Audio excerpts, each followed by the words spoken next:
let me know when we're live. Oh, we're good. Oh, great. Perfect. So, welcome back for the workshop portion of Cake. So, the talk today was a little abstract, just in the sense that testing is kind of a really big topic, and we were trying to cover a lot of territory as swiftly as possible. And we'll go back to cover a lot of specifics about testing and even different ways to perform tests, probably in a few workshops down the line. I imagine testing is one of those subjects we'll just kind of keep coming back to and kind of developing, probably like once every month or two. And we might get specialized with the testing, like only product covers or something like that. Yeah, definitely. Right. And so for now, let's just hop straight into workshopping someone. Did anyone have something that they wanted to workshop, or did anyone want to volunteer kind of to be in the hot seat for the workshop today? If no one else does, I do. I think we should put Patrick in. You think we should put Patrick in? Is that what you said?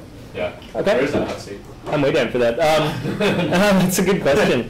Why don't you come over here? Okay. No, we can at least get the camera on you a little bit more, Right there. and I can get off the camera a little bit more. Actually, I got a Okay, nice. I'm still in there. People can see me eating cake. Yeah. Oh, great. Can I lean into it? Is that perfect? No, I got it. Great. Sorry. It's okay, I got Heather Lloyd a couple weeks ago. Perfect. Okay. So this will hopefully make things a little more solid too, just walking straight through a lot of these steps. And I tried to lay them out in a really intuitive way in that they're numbered. So, okay, beginning, question, hypothesis. So what do you want to know? Or what are you working on? I guess first of all, introduce yourself and what you do. Yeah. For people who aren't here, who were here just for the first time. All right. So the name is Patrick Cohen. I do 3D graphics, interactive graphics, 3D animation, and video. And so it's kind of a wide field. There's a lot of things that can be applied. Lately, I've been getting some takers in like legal visualizations, like forensics visualizations, and basically enacting certain events that are part of a court of law for purposes of deciding on those cases. But I'm also doing instructional media for companies as well, where you make an animation to demonstrate a process to help get the idea across for a business's clients. And that can transcend over to the marketing aspect as well. So those are sort of two of many possible applications, but where I'd want to focus the most right now would be those two areas. Nice. And so do you already have something that you want to test, or is part of this actually coming up with different things that you want to test to begin with? That's the beautiful thing. I mean, there's so many things that can be tested, of course. And a big one would be price points, and also production times. Like, you can make, given that you have a budget that's pretty wide, you could have a very long production time, and come out with really beautiful results that are very attractive to your client, but don't actually change the end result for your client. And so one thing that would be good to test is sort of a threshold for how much money someone's willing to put into it, or what's worth saying, no, you definitely need to put more time into this to get better results. And that's probably also sort of a wide... So there's probably also a lot of different applications in that as well. So let's talk a little bit about just where you are in the process so far. How many leads do you have coming in for this, or how many clients have you had? Yeah, well, maybe I'll narrow it down just to the legal aspect for right now. Just to keep things in one area. So I have a couple sources that have many a large network of other lawyers and legal agencies. And so I think that would even be a great place to start is determining who it would be that needs to be contacted and who needs the services. And so we're not talking more than a network of a dozen lawyers right now on a first-hand knowledge of this sort of thing. Gotcha. So that alone makes some of the early tests almost just dictated by number of people that you can have access to. Yeah. And probably based a lot around access to that clientele. Yeah. Essentially as well. Yeah. And then you also need to determine what, at this early stage, the most important thing is to you. right? Like it seems to me, just not knowing anything about the field at all, that launching, like figuring out what type of graphics are more attractive to people, and how much like in depth you should go, and how much that'll actually affect the outcome of like a jury or something like that. Right. It's pretty high level testing, and it's probably not also going to, like that's one of those things where it's great to be able to run those independent tests on your own and flesh that out and say like, oh, juries respond in this way, which is why like my firm runs like tests, or runs our design this way, even though it looks less fleshed out. It's like been proven to get these kind of results. That's one thing that's been kind of interesting. I found that less work is actually better results. Putting less polish onto the end products for many reasons. Of course, one would be because there's still some message that needs to be communicated, and so if you're spending a lot of time polishing up a message which is somewhat ambiguous, you're just wasting money. Yeah. And then so I guess that's a big one, is just knowing just how general or how unpolished to make a thing before you send it out to your client. Totally. And how many of these have you done so far? How many like paid gigs have you had? Not more than 10. Okay. Yeah. Gotcha. Which is still awesome. Yeah. That's great. And there are all of your leads so far coming basically through referrals through like lawyers that you know? Yeah, just through connections. That's right. Gotcha. So very little outreach yet, or offensive marketing.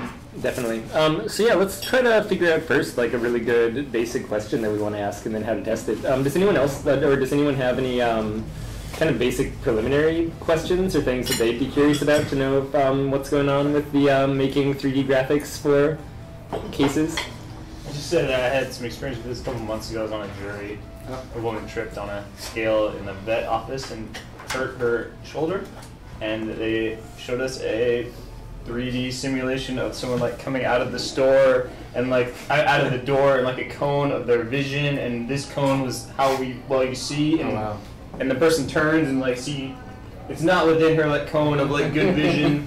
She's outside there. the cone. Yeah, and then I was just like I was surprised that exists, but this is exactly what. Really? And so were you so fairly convinced and sure of your opinion after that visualization?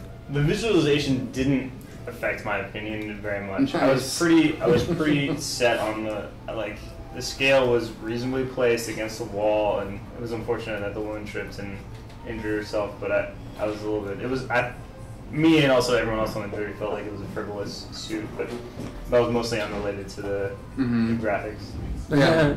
That might bring a good point to mind, which is it's not so much about the outcome, for the client, but what the client feels good about purchasing. Right.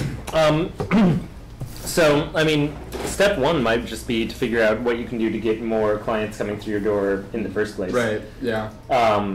And, price might have something to do with that. How you advertise or doing any advertisement out there might be another one. Or how you get referrals could be another one. Like if your business is right now mainly referral-based, things you can do to drive up those referrals is another question to ask. And things like when you get into testing for the actual efficiency of this, like against the jury and how well different animations work, like that's awesome stuff to have. You might also want to, that's one of those rewind backwards in testing kind of things that I wanted to point out, which is before doing that, you might want to test to make sure that that's something that your clients are actually interested in, you know what I mean? Which you can even do by saying little thing on the website, if you actually get a funnel that's functioning and leads coming in where you're getting people going through the website, putting a section that says, hey, we test our results to make sure that these are actually based on scientific evidence and see if that affects, the rate of anyone coming in, things like that. Because whether or not they actually care about that is, a whole nother portion to that. Whether or not they care about the evidence or the results are based off the evidence. Right, or as opposed to other variables that you might also be, that might be way less time consuming to try and figure out for yourself. Right, so going back down to getting the clients in the door and whatnot. Yeah. I guess ways of testing the efficacy of some of these different. Definitely, and then the only other part of that, which the reason you're going back to in this case especially, is just you have so little amount of people, like such a small sample size to draw from. Yeah. A lot of your early tests are probably just going to focus on getting that sample size up so that all of your future tests can be good. And unfortunately in business, getting your sample size up also just means getting more customers. Right. Which is the early tests you want to run anyway, yeah. I had a thought on this. If you have lawyers over to work with, if they're able to, let's say, open up a previous case and give you sort of like a scenario, and then you can create graphics related to that scenario, and then not only like bring that to them and maybe different iterations of it, like one like a simple like wireframe mock-up of it, one that's more detailed, those sort of things. Might be able to you might be able to bring it back to them and say, hey, this is what you like, this is what you like, this is what you like. And also then you might be able to take that and bring it to like a small group of like faux jury people, and just be like, hey, all you 12 people, does this make sense? And then they have maybe even describe to you what they're visually seeing, and then see if that connects to what the actual like description of like the incident was. So doing like a little user group or something like that. And I do know another. I think I mentioned this to you previously, but somebody who does vehicle forensics I just run into recently. Oh yeah. So that might be good. So they might be able to bring you a case through them and help from that. And just from one of the things, is just from like sort of what I would think about is that it doesn't need to be glamorous, the graphics. They just need to be able to, I think, I would say, establish a visualization for, say, people that aren't as visually oriented. So for somebody to like walk into a courtroom and somebody's like reading on a piece of paper, like all these things that are happening, they might not be able to visualize that. But if they just have like a scene that shows that just says like, okay, let's say the robber ran into the building through the front door and left the back door. And the back door was like 3 yards to the left and down the aisleway. It's like, what does that look like? But if they're able to visually see that, see a scenario, like a walkthrough of that, I think that's a pretty impactful piece. So it doesn't need to be complex. It just needs to be almost like like reading a sketch. Yeah. So basically, getting previous cases and taking that opportunity to illustrate those. Yeah. So let's hop on this, because I think this will actually go pretty fast now that we have a good idea of what's going on with this. Yeah. So let's start with something like, what was going to be the next step of your business anyway that you were going to try and grow this or get more customers? Publication of the service online. Okay, so actually putting it up online. Right. Yeah. Was going to be one of your like probably next step. Right. So what's your hypothesis with that? Like, let's just actually start with putting something online. Right. Well, the hypothesis is that if there is an online landing place for my information, that it would be more enticing for the clients to actually inquire about the service. Mm-hmm. Definitely. And we can compare that pretty much against, like, would the control group be how things are going right now, essentially, strictly without off word of websites? mouth. Yeah, pretty much. And that's great, too, because a website becomes a huge vehicle for, obviously, mailing lists and anything else that you want to get out there. Is that a good one to start with? Do you want to start with something else, or what you could test on the website from there? Do you want to actually just start with what it would look like to run a test Maybe on just getting the website up? presence of a site. Yeah, because that's a really good simple one. If it's going to be your next step anyway, we might as well like turn it into an experiment. Like as long as it's going to happen anyway, we might as well get data out of it, Okay, so, and the hypothesis, like you said, is that more people will actually contact you. Pretty much, like, what's the action that you expect them to take after that? Would be contacting you, set or up for a consultation, probably. Consultation. Okay, so increased consultations, Yeah. which is good because then we can narrow in on that further down the road for whether those consultations then lead to sales, which is almost a separate topic. Yeah. I have a thought on that. I feel like, especially when you're first starting something up, that it's really important just to get business regardless of even whether you're making money almost. So like, for instance, when I was at different gift shows selling my product, I had a minimum order of 12. But if people were like, I have this little store, how can I just start with 6? It's like, sure, I'll let you start with 6, because every time, as long as you carry my product for years and years, all of that business is going to be attributed to this right now.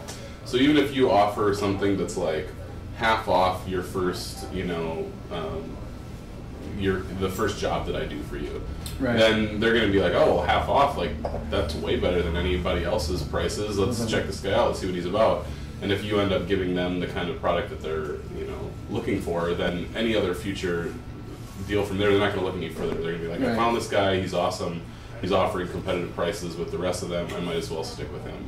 Right. And it's kind of the same thing as far as like offering referrals. Like if someone is already a client of yours and you tell them, you know, if you refer someone to me and they end up doing business with me, I'll give you 20% off your next product or something. It gives them an incentive to also start pushing your product.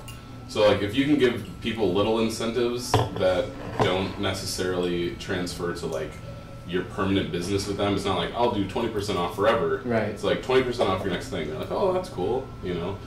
But it's a way to get you more business, and if you're, you know, if you're offering something that hooks people in, they're gonna stick around to you know, deal with you and your prices that are still competitive with the rest of them. Yeah. So maybe you take a little bit of a hit. Maybe you're not making any money in the beginning, but once you build a client base and after you're through that first realm of like first projects, you're gonna have all these people that are paying you essentially full price to do what you're trying to do. Yeah, it would pay for itself after. So the nice thing with that too is that entire process can be broken down into kind of minimal tests themselves, right? And is another like good separate test. So if we were to follow that just a tiny bit down this pipeline before we go back to the website launch one, that would probably look something like, well, great, like I have existing clients, right? I can call them up and offer them different levels of discounts. Like let's offer one like a 20% discount, or like, you know, 3 of the 10% discount, and like 3 of the 10 no discount, and 3 of the 10 like you know, whatever I didn't say, 20% or 25% discount, and see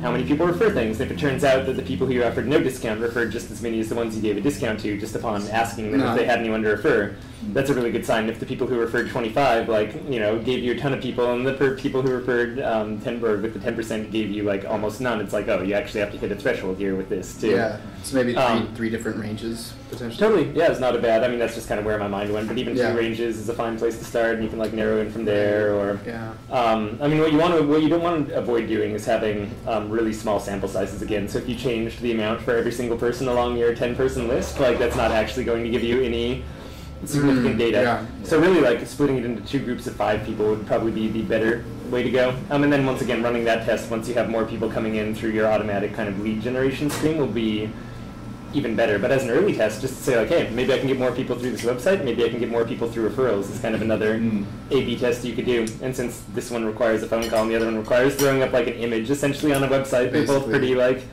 instantaneous, which is nice. Yeah, if you start breaking people into groups, take a look at their network of influence, maybe LinkedIn or whatever. Yeah. If, like, they're a little law firm, they have like maybe 5, you know, clients themselves, and they only know like 12 people on LinkedIn or whatever.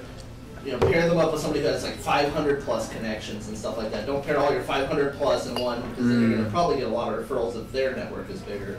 Try to like balance out, you know. So you're saying like the class of customer, basically? Well, yeah, the class of customer, balance out the class of customer. You don't want all your heavy hitters getting 30% off, and then you're like, well, 30% off is what I want to do now. Well, maybe, Gotcha. yeah. Cool.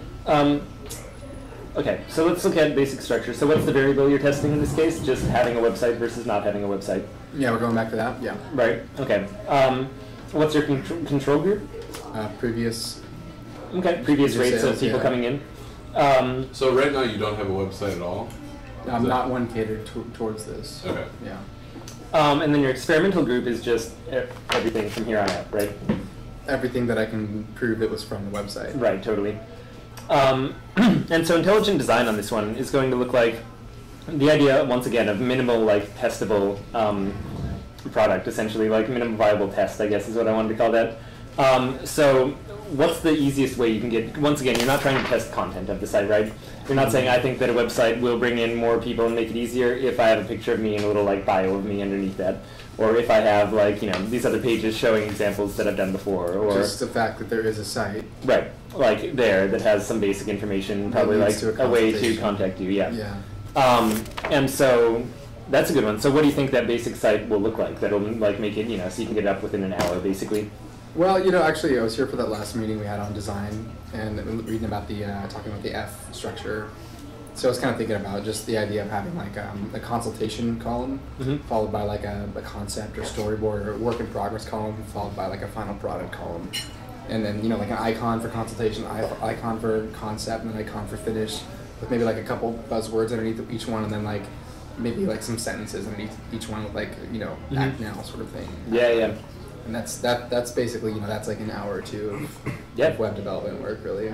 That's perfect. Yeah, 3 little columns and points with like an act now at the bottom of each of them. Maybe like one giant act now, like get a consultation sign up thing.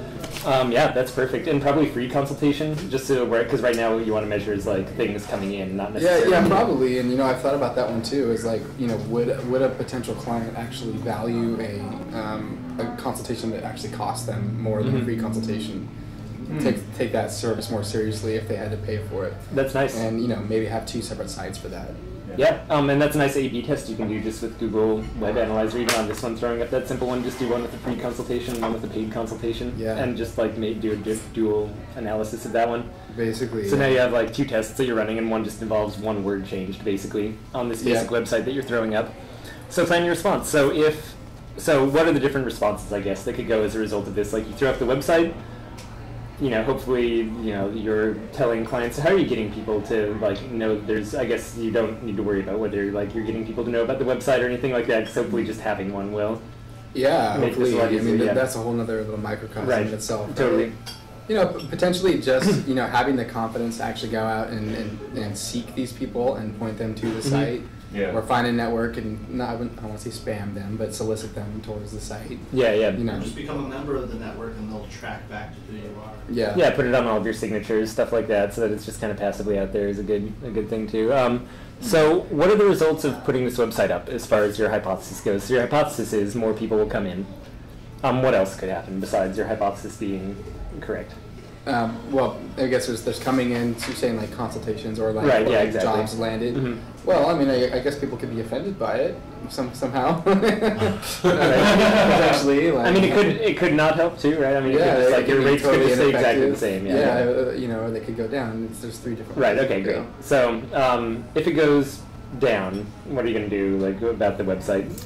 I'd probably cry. I don't know. Okay, great cry. That's a good solution. Going down would have to be pretty unlikely. I mean, at least in my mind, you've already got the people you've got. They're finding you without the internet. Yeah, it's not like you're going to put up a website and they'd be like, oh, well, no, they've gone to website. Totally unlikely. It's way unlikely. These guys. Really bad website. But if it does happen, I mean, my guess would be too, just as a simple thing to write down, would be improve the website, or just because you're not going to lose faith in the entire web infrastructure as an overall thing because of this. Yeah. You need to do a video on yourself and your services as the leading piece on your website. Right, or improve your site is going to be the result of that one, right? If it goes down, it's okay, I did something wrong, and now I'm just discrediting myself and somehow. But it has still having an actual serious response to this is important. Otherwise, you reach that point and you're like, wait, what? It went down. What do I do now? And you just kind of make a gut instinct, and it's just as good as if you had never run the test to begin with, essentially. And then it's neutral, in which case my guess would be improve the site again. Yeah, or make sure people are actually going to it. Right. Double check and see what's happening. Yeah. Or it actually starts networking of the site or something like that too, possibly. Improving things. So really, what the test is, and going back after this, we can almost revise the hypothesis, which is we think that throwing up a really basic site and doing almost nothing else will still increase conversions. And then if that's disproven, then our alternate solution is to go back and improve the site and see what other minimal improvements, and just do these tiny step-by-step tests to see at what point these minimal improvements will make. Yeah. What sort of date range sounds good for coming up with results? Daily, monthly, weekly, saying, okay, in this week, I can check and say these are the things I got. In this case, I would say number of people coming to your site is a pretty good indicator.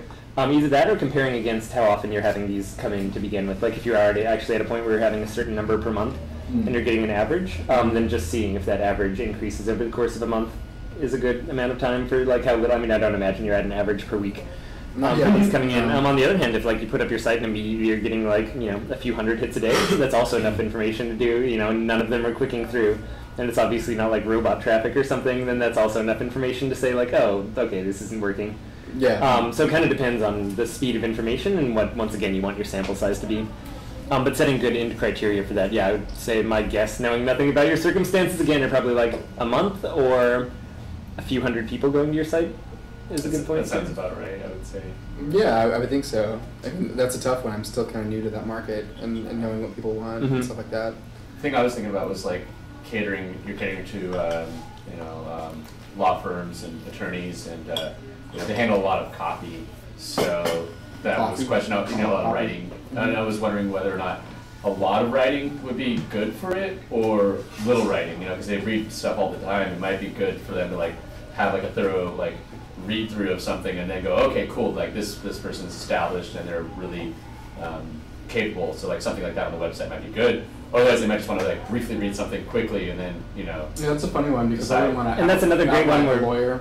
And without like worrying about that one, you can just so easily like throw that up as alternate texts on the website once you start having traffic there and just seeing what happens with it.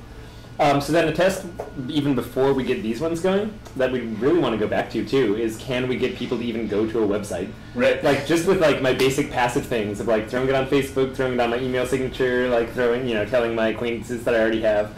Can I get traffic going to this like very basic site? Is probably another one you're running like almost parallel to this one that you might want to drop. And by the way, running like parallel tests like this is what tests are all about. Like I said, running like dozens or hundreds of tests in a day is totally not undoable, and you can just like track all of them. Like even just kind of planning this one, we've already found like 6 or 7 other tests that we can combine with it with only changing, a few words here and there, or really just saying like, oh, we're doing the exact same thing, only we're going to measure these metrics instead of these other metrics, but we're collecting them anyway.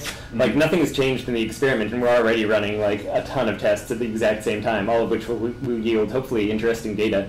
But if all you're doing is throwing up a website and then like seeing how many people come to it, and like checking how many people have then gone to your like sign up form, it's like, I don't know, somehow you're missing a lot of the lessons and a lot of the suppositions that you're going along with the basic testing there. That was back to that vanity thing, which I thought was interesting. Yeah.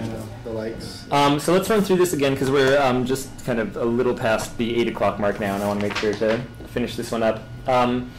So how can you run this passively, or how will you collect information from people through going to the website? I think from what we're talking about with passively, that's something that you can let run without tampering with. Is Right, that exactly. correct? I've got jobs going on right now, and I've got a timeline of jobs in the future that are going to be happening regardless. So it seems like the sort of thing I can set up and just check periodically. Totally. See how many people filled out your little online form, or Yeah, and it's not little; it's just online form. your itty bitty online form. Insignificant. And I'm Yeah, you're insignificant online form. Yes. No, I think maybe just having maybe 4 or 5 mirror sites, with like slightly different extensions on the domain name or something like that, and then slightly different variants. Yeah, that's not even a bad idea too. I mean, testing what sources bring in the most people to your site. I mean, they should have referrers too for online things, but if you are doing anything in person or from like your different referral sources of 10, you can give each of them a slightly different domain. Get all of the like .net, .com, .org things and direct them there and see who's actually like referring the most to. There's lots of interesting things you can do. Yeah, also just with the name itself, because you're thinking about it, and it's always good to make people feel like they're special. So there could be something like Portland Legal Animation, or something like that, or would the word Portland actually be a deterrent, in some cases, or could there be better words altogether? So maybe just trying a couple different domain names might be a good idea. Totally. And they're pretty cheap too, so it's not a big deal. I like the different domains too. For like, you could have one that maybe it's like referrals, and then one that's like online. If in a sense you want to work that way. And then Referrals, like one of my clients suggested it. Okay. Yeah, like you have one that like you give to your clients that you're already working with. Mm-hmm. That's a referral website domain. Maybe you don't even write referral or something like that, but like that's the one website you get them. And then when you're getting traffic on that one, that's coming from clients that you've already worked with. Yeah. From them with somebody else. It's a great way new. to track like ROI on like print media. If you run an ad in the paper, you have a .net or something like that, and the people that come in through the .net, you obviously know that was the only way they got it was through that print ad. So. Yeah, that would be good to know. I mean, aside from actually talking to these humans, asking them. But if they never even ask for the consultation, get to that point, you at least want to know where they come from. I see, yeah. Also recommendations. I was thinking like if you had another one that was like what you do, and then like having the people that you've already worked with have recommendations on that. That might be another a separate entity of itself website that people go into. They're like, oh, hey, he's already recommended. I want to like go. So I was thinking about it too. Is that depending on how peak your traffic is on each one of these separate ones, they might actually be effective on that level. Different personalities might be interested in different ways. Oh, sure, yeah. So they might all work. become successful on all levels. And so that pretty much takes us to the end of the worksheet for what we have right now. The next two steps are just analyzing the data and taking action. Which once again, with analyzing the data, the thing to remember, my mustache just got stuck in my mouth. The thing to remember largely with that is just that, to begin with especially, the things that you want to pay attention to should be fairly obvious. If you have to go really digging for the data, they're probably not of an effect size that's going to be hugely useful. And then it never hurts to have extra data, is the other half of that. Like, if you just add in like a few other questions and find out what their gender is and what their age is and what their income is, even if you don't use that, you can always go back later with a question that you might have and kind of like refactor that and find out like, oh, I'm glad I had all that data from these first 1,000 customers because it actually like proves useful in this later analysis. So it never hurts to collect extra stuff. And then just taking action is the last part of that. And to end with just a little thank you guys for coming out and doing all this testing stuff. And also, I think the most important part of going through the workshop that I really wanted to get into too, we saw was just this starting with the hypothesis and it kind of like going and developing into other things we want to test and re-breaking into like kind of almost redefining our hypothesis and what we're testing right now and breaking into more. And even just the fact that as we come up with different ideas running this thing of like, oh, we could also test this other thing. It's never like, oh, we should just change this part of the website so it has some more text. It's like, oh, well, let's like change it and see what happens and see how that compares against other things. And just having this sort of testing mentality and testing culture is incredibly important, and we'll just revisit this with Cake over and over again. And getting up to the points where, like, as soon as you have an idea, you don't even worry about arguing back and forth or worrying about whether it's legit. You're just like, oh, can I test this really quick? Like, yeah, and you just run the tests. And let the data do all of the speaking is really the point that we want to get to with a lot of these businesses. So thanks, and thanks for for coming up here, Patrick, and talking about your idea too. Thanks, guys. Yeah. Hopefully it was useful. Yeah, thank you so much. And afterwards, we're going to be sticking around and playing some blurbles. So if you guys aren't up to anything, you should stick around for a beer and hang out. The donations tonight are going to Blurble, so we can get them funded. Because you're what, about 60% now? About 63 now. Nice. That's This is awesome. on the Kickstarter. Yeah. That's great. Yeah. So any of you online who haven't donated yet, definitely hop on the Kickstarter page. And for how would you Blurble. find that, Grant? Kickstarter.com, search Blurble. Yeah, if you just type in BLUR, I will be the first thing to come up. Yeah. So there's no Blur It's a Kickstarters other than Blur. That's it. I'm the Blur if you go to Kickstarter.com. So the band Blur is not releasing an album through Kickstarter. So yeah. Great. Perfect. All right, guys. Well, great session of Cake, and we're gonna kill the feed while we play Blurble, just so you guys don't get to join in the fun, I guess. You missed out.